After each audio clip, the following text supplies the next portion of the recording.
नमस्कार, मैं हूं श्वेता सिंह और आप देख रहे हैं आज तक। हम इस समय अमृतसर में मौजूद हैं और यहां से पंजाब की बदलती राजनीति और देश भर में बदलते मुख्यमंत्रियों के दौर की बात करेंगे। अमृतसर का महत्व पंजाब की राजनीति में बहुत बड़ा हो जाता है। वो इसीलिए क्योंकि यही अमृतसर है जहां 2014 में नवजोत सिंह सिद्धू चुनावी मैदान में उतरना चाहते थे, क्योंकि यहीं से 2 बार वो सांसद हुए थे, लेकिन बीजेपी ने उन्हें यहां से नहीं उतारा। मन में थोड़ी सी खटास की शुरुआत यहीं से हो गई थी। मैदान में उतरे अरुण जेटली, सामने थे कैप्टन अमरिंदर सिंह। जीत कैप्टन अमरिंदर सिंह की हुई थी। जब मोदी लहर थी उस समय भी अमरिंदर सिंह ने 2014 के चुनाव में बचाया और उसके बाद जब विधानसभा चुनाव हुए तो कांग्रेस की नैया पार लगाई। लेकिन आज की परिस्थितियों में कैप्टन बनाम सिद्धू की कुछ ऐसी परिस्थिति है कि कांग्रेस के लिए अब आने वाले चुनावों में क्या होगा, सबके मन में ये सवाल उठने लगा है।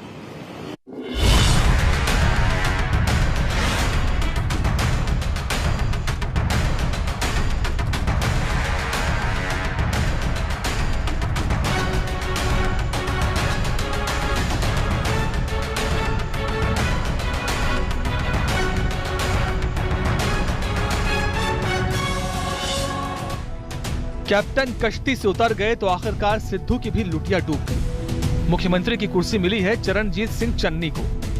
ਕੱਲ ਨੂੰ 11 ਵਜੇ ਓਥ ਟੇਕਿੰਗ ਸੈਰੇਮਨੀ ਹੋਏਗੀ। ਉਸ ਤੋਂ ਓਥ ਲੈਣ ਤੋਂ ਬਾਅਦ ਅਸੀਂ ਸਾਡੇ ਪਾਰਟੀ ਦੇ ਪ੍ਰਧਾਨ, ਸਾਡੇ ਲੀਡਰ ਸਾਹਿਬਾਨ ਤੁਹਾਨੂੰ ਸਾਰਿਆਂ ਨੂੰ ਸੰਬੋਧਨ ਕਰਨਗੇ। ਕੱਲ 11 ਵਜੇ तक ਤੁਸੀਂ इंतजार करो। कहा तो कैप्टन के इस्तीफे से सिद्धू के मन में लड्डू फूटा था। उनका नाम भी पंजाब मुख्यमंत्री की रेस में शामिल था, लेकिन अब चरणजीत सिंह चन्नी मुख्यमंत्री होंगे। सिद्धू के लिए बस तसल्ली इस बात की रह गई कि चरणजीत सिंह चन्नी भी अमरिंदर विरोधी हैं। समझदा अच्छा फैसला है, क्योंकि अकाली दल ने भी समझौता किया बीएसपी नाल, तो कांग्रेस पार्टी भी दलित एक सिख चेहरा लेके आई है। साहब ने मुबारकबाद दिया है कि चन्नी साहब अच्छी बात है, देनी चाहिए। हर कांग्रेस पंजाब का नागरिक सुरक्षित रहेगा। कांग्रेस पार्टी में ये सब इकट्ठे होके चलेंगे। चन्नी हमारे अब मुख्यमंत्री हैं। लेकिन क्या पंजाब कांग्रेस कलह की कहानी यही खत्म हो जाएगी?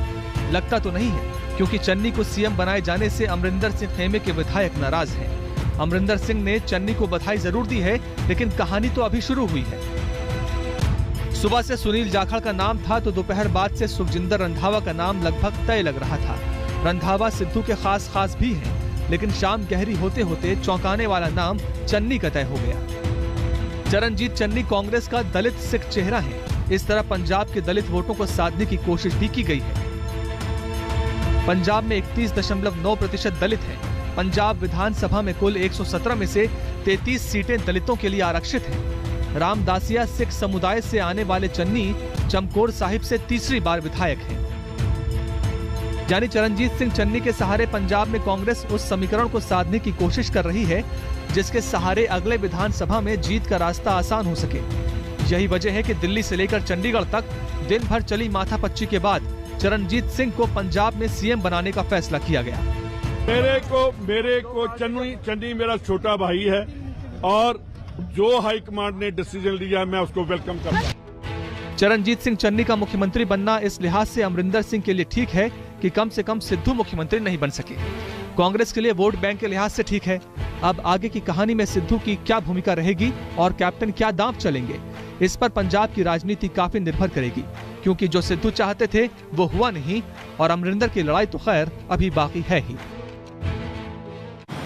सिद्धू तेरी सोच ते पहरा देंगे ठोक के, ये नवजोत सिंह सिद्धू के समर्थक अक्सर ये नारा लगाते हैं। यही अमृतसर पूर्व से सिद्धू विधायक हैं, लेकिन ऐसा नहीं है कि उनका जो नियंत्रण का क्षेत्र है वो केवल इतना ही है। कांग्रेस में शामिल हुए 4 साल ही हुए हैं, लेकिन अच्छी खासी पैठ उनकी पंजाब कांग्रेस में बन चुकी है।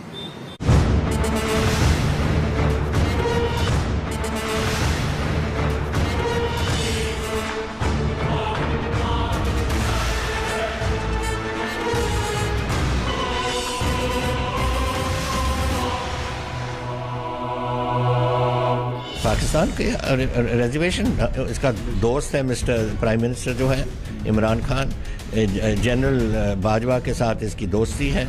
एंड मेरा यहाँ डेली पाकिस्तान से आते हैं ये ड्रोन्स, कितने हथियार आ गए, कितने एक्सप्लोसिव्स आ गए, कितने ग्रेनेड्स आ गए, कितने पिस्टल्स आ गए, राइफल, AK-47, AK-57 सब कुछ आ जाता है। It is a matter of national security and I will oppose him, I will not allow him to come. मुख्यमंत्री की कुर्सी तो छोड़ दी, लेकिन सिद्धू को बख्शना कैप्टन को अब बिल्कुल गवारा नहीं। कैप्टन का संकेत है कि वो ये राउंड हारे हैं, लेकिन पूरा मैच अभी बाकी है।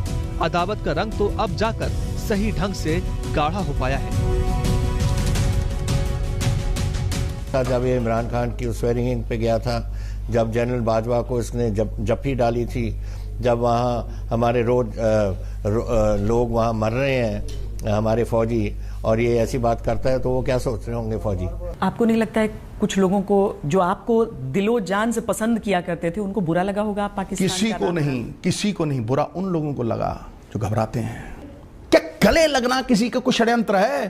सिद्धू को अपनी राष्ट्रभक्ति का प्रमाण देने की जरूरत नहीं है श्वेता जी। सूर्य प्रमाण नहीं देता कि उसमें प्रकाश है, उसका तेज प्रमाण होता है। लोग जानते हैं कि सिद्धू क्या है, किसी को बताने की जरूरत नहीं है।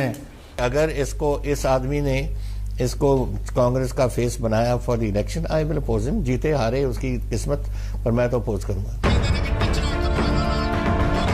41 साल का राजनीतिक करियर और 9.5 साल के मुख्यमंत्री होने का अनुभव कैप्टन पीछे छोड़ाए, और 4.5 साल से जो लड़ाई उनके और सिद्धू के बीच शुरू हुई थी, उस लड़ाई के लिए पूरी तरह तैयार होने का ऐलान कर दिया। यानी खेल खत्म नहीं, खेल तो अब शुरू हुआ है।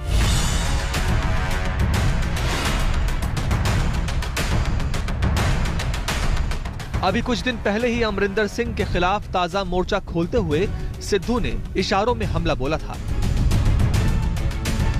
ਅੱਜ ਵੀ मैं हाईकमान ਨੂੰ ਇੱਕੋ ਗੱਲ ਕਹਿ ਕੇ ਆਇਆ ਕਿ ਜੇ ਮੈਂ ਇਸ ਪੰਜਾਬ ਮਾਡਲ ਦੇ ਉੱਤੇ ਇਹਨਾਂ ਲੋਕਾਂ ਦੀਆਂ ਆਸਾਂ ਦੇ ਉੱਤੇ ਖਰਾ ਉਤਰੂ, ਮੈਂ ਅਗਲੇ ਸਾਲ 20 ਸਾਲ ਰਾਜਨੀਤੀ ਦੇ ਵਿੱਚ ਕਾਂਗਰਸ ਨੂੰ ਜਾਣ ਨਹੀਂ ਦਊਂ। ਲੇਕਿਨ ਜੇ ਤੁਸੀਂ ਮੈਨੂੰ ਨਿਰਣੇ ਨਹੀਂ ਲੈਣ ਦਿਓਗੇ, निर्णय नहीं लेने दोगे, तो फिर मैं इतना एक भी कैप्टन ने मुख्यमंत्री पद से इस्तीफा देकर वो किला ही ढहा दिया। अब ईंटें बिखरी हैं और विपक्ष उन्हें जमकर बजा रहा है।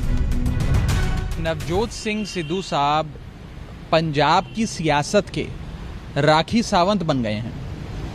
आज उन्हें पंजाब पॉलिटिक्स का राखी सावंत कहा जाता है, और लगातार वो अपने पार्टी के मुख्यमंत्री कैप्टन अमरिंदर के खिलाफ रोज बयानबाजी करते हैं, उन पर हमले करते हैं। उनकी तोप का निशाना कैप्टन अमरिंदर की ओर होता है। भारत पर पाकिस्तान द्वारा आतंकी हमले के बाद नवजोत सिद्धू ने पाकिस्तान जाकर वहां के सेना प्रमुख बाजवा को जिस तरह से गले लगाया, इसका उदाहरण देते हुए उन्होंने उसको एंटी नेशनल कहा है। भारतीय जनता पार्टी इस समय एक ही सवाल पूछ रही है सोनिया जी से, राहुल जी से और प्रियंका जी से कि आप चुप क्यों हैं? दरअसल 2017 में कांग्रेस में शामिल होते ही सिद्धू डिप्टी मुख्यमंत्री बनना चाहते थे, लेकिन अमरिंदर सत्ता में सहभागी बनाने के लिए तैयार नहीं हुए। सिद्धू को अमरिंदर सरकार में कैबिनेट मंत्री बनाया गया तो सिद्धू ने उससे भी इस्तीफा दे दिया और खुलकर अपनी ही सरकार के विरोध में आ गए। कैप्टन राहुल गांधी हैं, उन्होंने तो भेजा है हर जगह। क्या बात कर रहे हो यार? कौन से कैप्टन की बात कर रहे हो यार? है ओ कैप्टन अमरिंदर सिंह जी की, वो तो आर्मी के कैप्टन है भाई। मेरा कैप्टन राहुल गांधी साहब है। खेल तो दिलचस्प था। सिद्धू अपनी ही पार्टी की सरकार के मुखिया की सरेआम मुखालफत करते रहे और पार्टी आलाकमान के करीबी भी बने रहे। 2018 में सिद्धू पाकिस्तान गए, इमरान खान से मिले, पाकिस्तान के आर्मी चीफ को गले से लगाया। अमरिंदर सिंह को तब ये बर्दाश्त नहीं हुआ था। कि तिनके नालों हल्की हुंदी है रूई, रूई नालों हल्का मंगण वाला आदमी। बिन मंगे मोती मिलते हैं, मांग के भीख नहीं मिलती। जहाँ तक तो जाना है to attend the swearing in of the prime minister, ये उनके दोस्त हैं, पर्सनल निजी मामला है, it is nothing to do with us. So if he is gone there, he is gone there. whether he sat next to the POK president, so the so-called POK president जो वो claim करते हैं, वो भी maybe he did not know who this person was. लेकिन जो बात मैं गलत समझता हूँ कि रोज़ हमारे फौजी शहीद होते हैं और जनरल बाजवा उनके चीफ को ये जप्फी वगैरह डालनी है, मैं इसके हक में नहीं। 2019 के आम चुनावों तक सिद्धू और कैप्टन के बीच की दरार खाई में बदल गई। सिद्धू अपनी पत्नी को चंडीगढ़ से लोकसभा टिकट चाहते थे, लेकिन माना जाता है कि कैप्टन इसके लिए तैयार नहीं थे और नतीजों के बाद पार्टी के प्रदर्शन को लेकर सिद्धू वर्सेस कैप्टन की लड़ाई का सबसे तगड़ा राउंड सामने आया। I had never opposed Mrs. Sidhu. In fact, I was the one who told Rahul ji कि Mrs. Sidhu को बठिंडा से आप लड़ा दो। पहले तो मैंने कहा कि अमृतसर तो हमारे कैंडिडेट ऑलरेडी थे, हमारे MP थे, तो मैंने कहा उनको बठिंडे से लड़ा दो। तो सिद्धू ने पब्लिक स्टेटमेंट दी कि my wife will not fight Bathinda, she will fight Chandigarh. Now that is not for him to decide, it is for the Congress party to decide. धीरे धीरे सिद्धू कैप्टन से जंग का मोर्चा सड़क पर ले आए। कांग्रेस आला कमान ने पंजाब के लिए पर्यवेक्षक भेजे। अंततः सिद्धू को कांग्रेस ने पंजाब कांग्रेस समिति का अध्यक्ष घोषित कर दिया।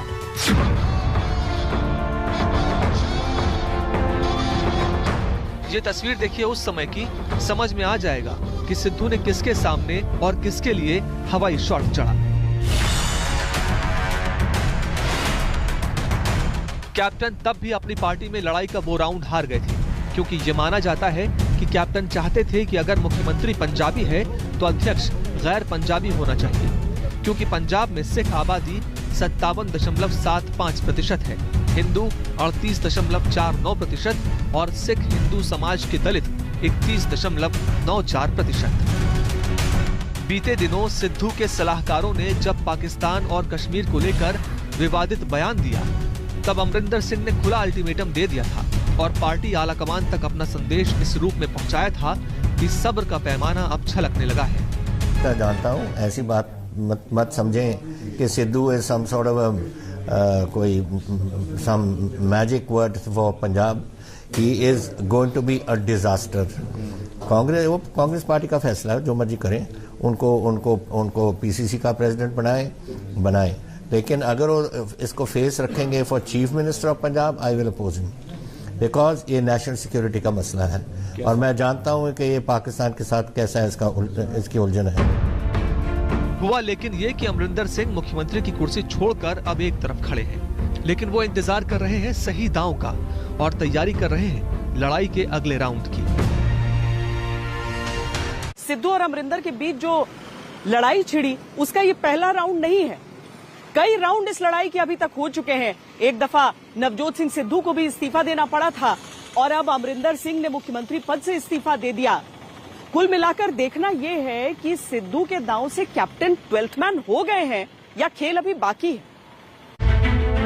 नहीं, मेरी किसी से बात नहीं हुई अभी तक तो मैं गवर्नर को अपनी रेजिग्नेशन दी है एंड दैट्स ऑल। ये तो उनका कांग्रेस पार्टी का अपना काम है, जिसको बनाना है चीफ मिनिस्टर या नहीं बनाना, लेकिन अगर सिद्धू को फेस बनाएंगे, I will oppose for my sake of my country. Captain की शिकायत रही कि वो अपने आलाकमान से दिल्ली जाकर भी अक्सर बिना मुलाकात के लौट आए, लेकिन एक सच ये भी है कि उनके लिए पीएम मोदी या गृह मंत्री अमित शाह से मिलना कभी मुश्किल नहीं रहा। राजनीति में संकेत बहुत मायने रखते हैं। हालांकि कैप्टन का मूड अभी क्या है कोई नहीं जानता। हाँ, ये तय है कि वो बाजी हारे हैं, पूरा दांव नहीं। इसको बचपन से जानता हूँ, सो मुझे तो इसके साथ कोई I have no difference of opinion with him, but he probably wants to become chief minister and replace me, that's his business. लेकिन जो टाइमिंग उसने किया one day before the election, that was wrong. उसका असर अगर कुछ पड़े तो पार्टी पे पड़ेगा, नॉट ऑन मी। पार्टी जो लड़ रहे हैं उन पे पड़ेगा। दरअसल माना यह जा रहा है कि कैप्टन की राजनीति कांग्रेस की तयशुदा परंपराओं से हमेशा थोड़ी अलग रही और उसी का खामियाजा उन्हें भुगतना पड़ रहा है। ये दूरी हाल ही में और स्पष्ट दिखाई दी थी जब जलियांवाला बाग नवीनीकरण को लेकर राहुल गांधी ने केंद्र सरकार पर हमला बोला था, लेकिन अमरिंदर सिंह ने तारीफ की थी। दरअसल पंजाब कांग्रेस अध्यक्ष पद को लेकर कैप्टन की राय आलाकमान से कभी मैच नहीं कर पाई, वरना 2 दशकों में 2 बार कांग्रेस को बहुमत से सत्ता में लाने वाले कैप्टन से कैप्टनसी इतनी आसानी से नहीं छिनती। साल 2002 में कांग्रेस की पंजाब में सरकार बनी, तब कांग्रेस को 117 में 62 सीटें मिली थी और बहुमत से सरकार बनी थी। अमरिंदर सिंह पूरे 5 साल मुख्यमंत्री रहे। केंद्र में अटल बिहारी वाजपेयी की राजनीति का दौर था। इसके बाद कांग्रेस 10 साल सत्ता से बाहर रही। 2017 में प्रचंड मोदी लहर के बावजूद कैप्टन का जादू चला और कांग्रेस की सत्ता में वापसी हुई। इस बार 117 में कांग्रेस को 77 सीटें मिली थी। जीत का सेहरा भी कैप्टन के सर बंधा। पंजाब मुख्यमंत्री की कुर्सी छोड़ने के बाद अब कैप्टन के तेवर बिल्कुल नए हैं और इन तेवरों से ही ये सवाल निकल रहा है कि अब आगे क्या। कैप्टन कांग्रेस में रहकर ही सिद्धू का विरोध करेंगे? कैप्टन नई पार्टी बनाकर कांग्रेस को तोड़ देंगे? कैप्टन बीजेपी या आम आदमी पार्टी ज्वाइन करके कांग्रेस को चुनौती देंगे? अमरिंदर सिंह अब मुख्यमंत्री की जिम्मेदारियों से आजाद हैं और मन के गुस्से को खुलकर व्यक्त करने के लिए भी स्वतंत्र हैं। उनके पास खोने के लिए ज्यादा बचा नहीं है, लेकिन पाने के लिए अभी और क्या है, बस इसकी तलाश है। पिछले पंजाब विधानसभा चुनावों में आम आदमी पार्टी को एक प्रबल दावेदार माना गया था। ये माना जा रहा था कि हो सकता है कि वो सरकार भी बना ले या फिर अगर विपक्ष में भी रहे तो बहुत कड़ा मुकाबला पेश करे। हालांकि जब नतीजे आए तो कांग्रेस ने दबदबे के साथ यहां पर अपनी सरकार बना ली थी अमरिंदर सिंह के नेतृत्व में।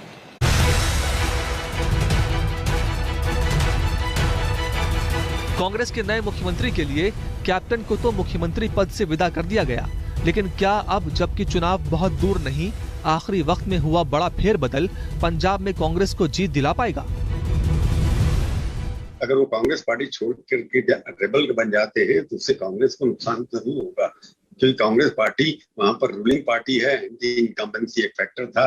एक ये भी है कि उनके जाने से कांग्रेस का एक बड़ा नेता चला गया। किसके नेतृत्व में चुनाव लड़ेंगे ये क्वेश्चन मार्क हो सकता है और जनता में ये भ्रम भी हो सकता है कि अगर कैप्टन नहीं है तो वो कांग्रेस पार्टी को किस चीफ मिनिस्टर के लिए दिया जाए। परंतु कैप्टन अमरिंदर सिंह का इतिहास देखेंगे आप, वो कांग्रेस पार्टी में आए थे, छोड़ करके चले गए, 98 में वापस आए वहां पर। 2017 में जब कांग्रेस ने पंजाब का रण जीता था तब चुनौतियां आसान नहीं थी। बीजेपी अकाली गठबंधन के प्रचार के लिए खुद पीएम नरेंद्र मोदी सामने थे। आम आदमी पार्टी का दावा भी बेहद मजबूत था, लेकिन अंत में कैप्टन का जादू चला और कांग्रेस जीत गई। 2017 के विधानसभा चुनाव में कांग्रेस को 117 में 77 सीटें मिली। आम आदमी पार्टी दूसरे नंबर पर रही और उसे 20 सीटें मिली, जबकि अकाली बीजेपी गठबंधन सिर्फ 18 सीटों पर जीत सकी। 2 सीटें इंसाफ पार्टी को मिली थी। बीते 4.5 साल में आम आदमी पार्टी ने पंजाब में डटकर मेहनत की है और उसे उम्मीद है कि इस बार सत्ता के खेल में वो सबको पछाड़ देगी। कांग्रेस की जग जाहिर कलह से ये उम्मीद और भी अधिक मजबूत हुई है कि आम आदमी पार्टी की सरकार बनने के कई सर्वे आ चुके हैं और इसके बाद तो अब एक तरफा होकर लोग आम आदमी पार्टी को वोट देंगे। कांग्रेस ने सिद्धू के भरोसे अपना दांव चलना तय किया है। आम आदमी पार्टी ये चाल भी खूब समझ रही है, इसलिए उसके निशाने पर कांग्रेस की कलह है तो सिद्धू भी है। कांग्रेस को आम आदमी पार्टी के इसी आत्मविश्वास से लड़ना था, लेकिन तलवारें अपने ही खेमे में भांजी जा रही हैं। कांग्रेस का क्लेश वैसे अकाली दल के लिए भी सत्ता के मौके के रूप में दिख रहा है। अनाउंसमेंट्स हैं इनकी, जो प्रॉमिस है लोगों के साथ, वो कौन पूरे करेगा? अब इनको एक ही बात की होड़ लगी है कि जब कैप्टन अमरिंदर सिंह का चेहरा आगे करेंगे तो 90,000 करोड़ का कर्जा माफी का वादा, घर नौकरी का वादा, 4 हफ्तों में नशा खत्म करने की और जो गुटका साहब की कसम थी वो सामने आई। अकाली दल के साथ इस बार बीजेपी नहीं है। बीजेपी का अपना सीधा कोई दावा पहले भी कभी नहीं था। पंजाब कांग्रेस में वो हमेशा अकाली गठबंधन धर्म के साथ बंधी थी। कैप्टन अमरिंदर सिंह जी ने पंजाब के मुख्यमंत्री पद से त्याग पत्र दे दिया है। इसकी पटकथा तो उसी दिन लिख दी गई थी जिस दिन नवजोत सिंह सिद्धू कांग्रेस में शामिल हुए थे, क्योंकि जहां जहां पांव पड़े संतन के तहीं तहीं बंटा धार। पंजाब का खेल अब पूरी तरह कैप्टन की धुरी पर आकर टिक गया है। कैप्टन का अगला कदम पंजाब की पूरी पॉलिटिक्स को बदल सकता है। फिलहाल कैप्टन भी इंतजार की मुद्रा में है और समय भी।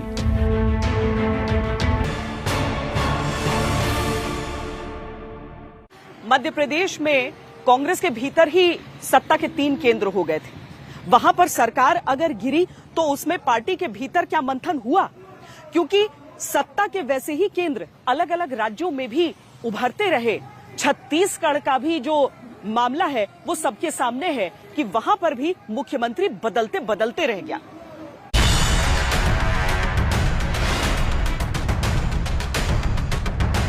2018 में कांग्रेस ने 3 किले जीते थे, मध्य प्रदेश, राजस्थान, छत्तीसगढ़। मध्य प्रदेश बीजेपी के पास वापस चला गया, राजस्थान में खुली जंग है और छत्तीसगढ़ आपसी कलह में सुलग रहा है। प्रदेश की जनता के साथ हम लोग शुरू से हैं। कांग्रेस ने जिन प्राथमिकताओं को तय किया है उनको छत्तीसगढ़ के लिए जल्दी से जल्दी डिलीवर किया जाए। सारे लोग ये महसूस करते हैं ये सरकार हमारी सरकार है। जिम्मेदारी है, बड़ी जिम्मेदारी है, छत्तीसगढ़ में काम करने का मौका मिला है। 3 जाते राज और पंजाब के घमासान से एक बात निकल कर आती है और वो ये कि जैसे सबसे पुरानी पार्टी का शीर्ष नेतृत्व सब धागों को पिरोकर एक साथ सियासी शिल्प गढ़ना भूल गया है, या शायद राज्य क्षत्रपों के बीच दंगल उसे रास आता है। छत्तीसगढ़ का रण कम से कम यही संकेत देता है। 2018 में कांग्रेस ने बीजेपी से छत्तीसगढ़ हासिल किया था। तब छत्तीसगढ़ की कुल 90 सीटों में से 67 सीटें कांग्रेस पार्टी ने जीती थी, जबकि बीजेपी को 15 सीटें मिली थी। पूर्ण बहुमत वाली सरकार में तब मुख्यमंत्री पद के 2 मजबूत दावेदार थे, भूपेश बघेल और टीएस सिंहदेव। कांग्रेस आलाकमान ने तब सत्ता के बंटवारे में 2.5 साल मुख्यमंत्री बनने का फॉर्मूला तय किया और भूपेश बघेल पहले टर्म के लिए मुख्यमंत्री बन गए। अब 2.5 साल पूरे हो चुके हैं और बारी टीएस सिंहदेव की है, लेकिन मामला फंस गया है। टीएस सिंहदेव और भूपेश के बीच कलह को रोकने के लिए अगस्त महीने में दोनों नेता दिल्ली तलब किए गए। बहुत विस्तार से बात हुई, दिल खोल के बात हुई, राजनीतिक चर्चा हुई, शासकीय योजनाओं के बारे में चर्चा हुई, विभिन्न वर्ग के लोगों के बारे में चर्चा हुई और फिर अंत में मैंने उसे निमंत्रण दिया, आप छत्तीसगढ़ आइए क्योंकि बहुत दिन हो गया। स्वाभाविक है कि कई प्रकार की चर्चाएं थी, उस बाबत पूरे मन से हाईकमान के साथ चर्चा भी हुई, उनकी भी राय, उनकी भी मंशा हम लोगों ने जानी समझी। पूरी बात हाईकमान के पास हो गई है और निर्णय अंतिम उनके पास सुरक्षित है। स्वाभाविक है कि कुछ बातें रहती हैं जिनमें कुछ उलझनें भी रह सकती हैं, तो समय लगता है और समय के हिसाब से हाईकमान जो निर्णय लेगा वो हमेशा हम सबको। प्रदेश में जारी कलह के बीच भूपेश बघेल फिलहाल तो अपनी कुर्सी बचा ले जाने में सफल दिख रहे हैं, लेकिन इसे सिर्फ टकराव टालने की एक कोशिश के तौर पर ही देखा जा रहा है, क्योंकि संकट अब भी बरकरार है। छत्तीसगढ़ में कांग्रेस विधायक 2 धड़ों में बढ़ते जा रहे हैं। टीएस सिंहदेव का धड़ा कांग्रेस आलाकमान से 2.5 साल वाला वादा पूरा करने का दबाव बना रहा है। उनके समर्थक कई मंत्री अपने पद से इस्तीफा देने के लिए तैयार अपने नेता की ओर से इशारा मिलने की प्रतीक्षा कर रहे हैं, जबकि भूपेश बघेल फिलहाल अपनी कुर्सी छोड़ने को तैयार नहीं। छत्तीसगढ़ कांग्रेस विधायकों में असंतोष है, जिसे प्रकट करने के लिए करीब 22 विधायक अगस्त महीने में कांग्रेस आलाकमान से मिलने के लिए दिल्ली आ चुके हैं। किसी भी विधायक को दिल्ली में एआईसीसी के द्वारा, हाईकमांड के द्वारा, किसी के व्यक्ति के द्वारा नहीं बुलाया गया। स्पष्ट कर दूं, किसी भी विधायक को दिल्ली में नहीं बुलाया गया। मुझे लगता है कि विधायकों में भी कौतूहल रहा होगा कि दिल्ली में है, बाबा भी इतने दिन से बैठे हुए हैं, अभी बुलाया गया है, क्या हो रहा है, हम लोग भी चलें, थोड़ा हवा पानी देखें, दिल्ली का क्या है। कांग्रेस के सामने दोहरा संकट है। अगर वो मुख्यमंत्री बदलती है तो पार्टी में विद्रोह की सूरत सामने आ सकती है, अगर नहीं बदलती है तो पार्टी टूट भी सकती है और सत्ता गंवानी पड़ सकती है। मुख्यमंत्री की कुर्सी को लेकर कांग्रेस के लिए सबसे लंबा घमासान राजस्थान में चल रहा है, क्योंकि वहां पर चुनाव के बाद से ही मुख्यमंत्री और तत्कालीन डिप्टी सीएम के बीच रस्साकशी रही। अभी भी राजस्थान का मामला सुलझा नहीं है।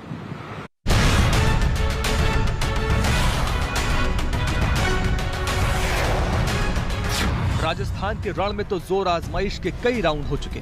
विचारधारा से लेकर परवरिश और परवरिश से लेकर घात विश्वासघात के आरोपों के भी कई दौर निकल गए। 7 साल के अंदर एकमात्र राजस्थान हिंदुस्तान का राज्य होगा जब प्रदेश कांग्रेस कमेटी के अध्यक्ष को बदलने की मांग नहीं करी, ना सीनियर ने ना जूनियर ने। एक छोटी खबर नहीं पड़ी होगी किसी ने कि पायलट साहब को हटाना चाहिए प्रदेश कांग्रेस कमेटी अध्यक्ष से। हम जानते थे कि निकम्मा है, नाकारा है, कुछ काम नहीं कर रहा है, खाली लोगों को लड़वा रहा है। सचिन पायलट बीते कुछ दिनों से दिल्ली में है। राजस्थान में विधानसभा सत्र समाप्त होने के बाद अब उनके समर्थक विधायक दिल्ली की ओर कूच करेंगे। यानी तय है गहलोत पायलट विवाद का नया एपिसोड जल्दी ही देखने को मिल सकता है।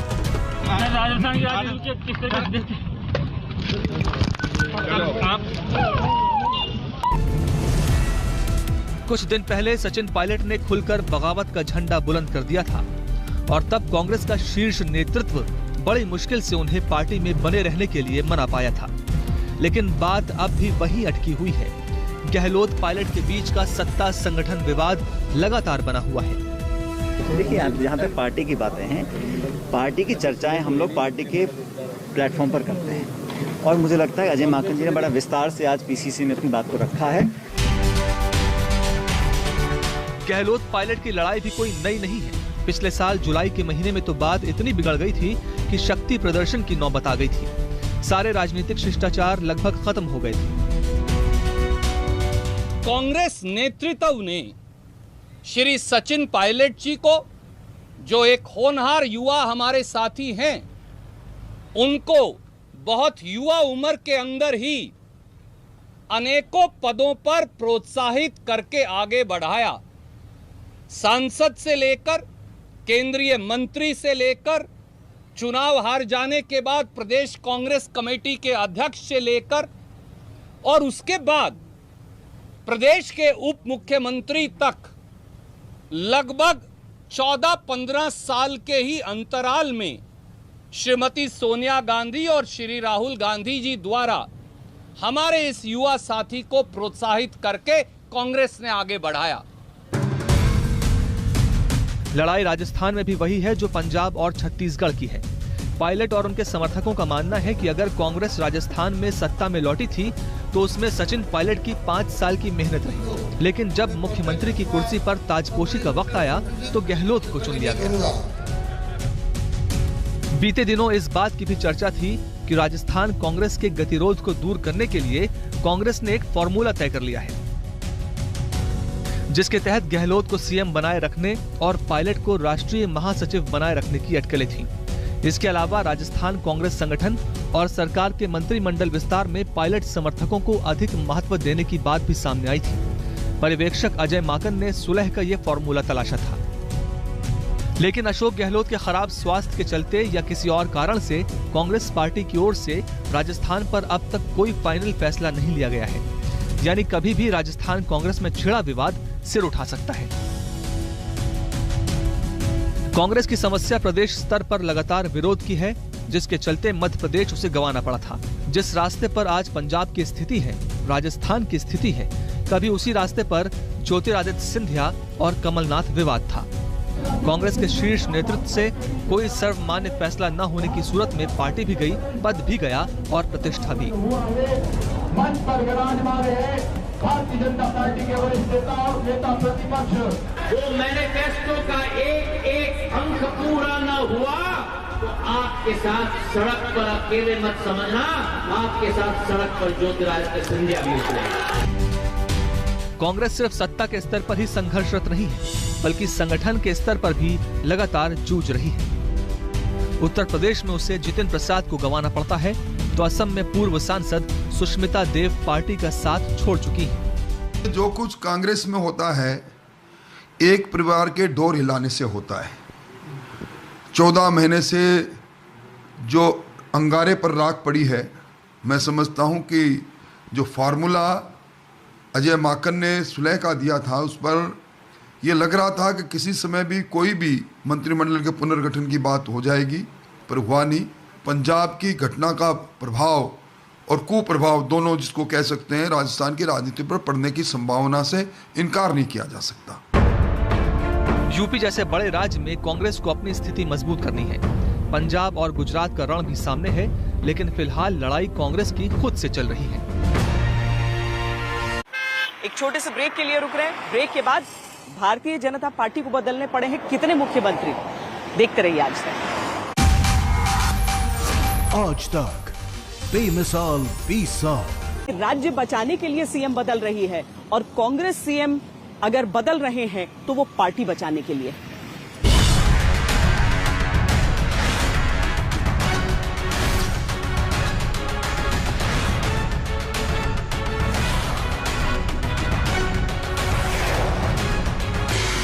कांग्रेस और बीजेपी में बुनियादी अंतर है, विचारधारा का अंतर है, काम करने के तरीके का अंतर है। लेकिन इस महीने के बीते 2 शनिवार दोनों पार्टियों के बीच एक और बड़ा अंतर बता गए, संगठन पर पकड़ का अंतर। बीजेपी के विजय रूपाणी ने पार्टी के कहने पर इस्तीफा दिया और अपने शीर्ष नेतृत्व को शुक्रिया कहा। भारतीय जनता पार्टी ही ये कर सकती है, क्योंकि हम सब कार्यकर्ता, सत्ता हमारे लिए सेवा का साधन है, सत्ता ही सिर्फ हमारा मिशन नहीं है।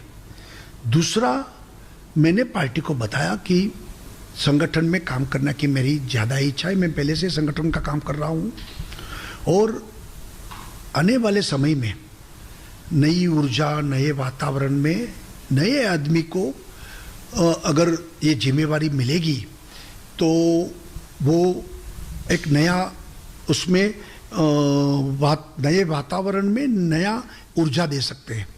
दूसरा, 5 साल मुझे दिया, 5 साल कम नहीं है। मैं आपके माध्यम से मोदी जी और अमित शाह जी का आभार व्यक्त करता हूं कि मुझे 5 साल का गुजरात की जनता का सेवा करने के लिए ये मौका दिया, वो पर्याप्त है। कांग्रेस के मुख्यमंत्री ने इस्तीफा दिया और अपने शीर्ष नेतृत्व को कटघरे में खड़ा कर दिया।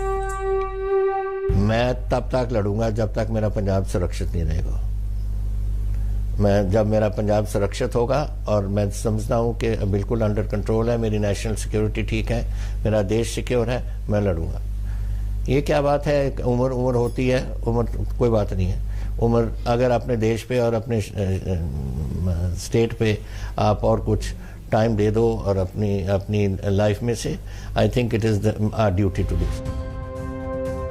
बीजेपी ने पिछले कुछ महीने में उत्तराखंड में 2 सीएम बदल दिए, लेकिन कहीं कोई बगावत नहीं। कर्नाटक में मुख्यमंत्री बदल दिया, लेकिन शांति है। यहाँ तक कि चुनाव के बाद असम में भी मुख्यमंत्री को बदल दिया, लेकिन कोई विरोध नहीं।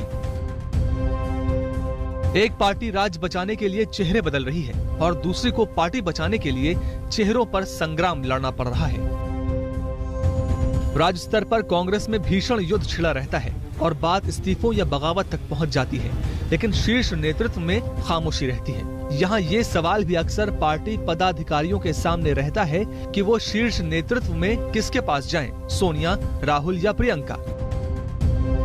वरिष्ठ कांग्रेसी नेताओं का एक ग्रुप पार्टी के अंदर ही पहले से है G23, जो जितिन प्रसाद के बीजेपी में शामिल होने के बाद G22 रह गया है। 2009 के चुनावों के बाद से एक पूर्णकालिक अध्यक्ष तक की तलाश भी अभी तक किसी मुकाम पर नहीं पहुंची है। राज्य स्तर पर लगातार विरोध और बगावत एक अलार्म बजा रहा है। संगठन के स्तर पर कांग्रेस में कोई सुन भी रहा है या नहीं, पार्टी जाने।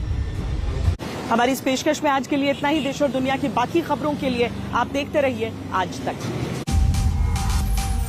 आज तक बेमिसाल 20 साल।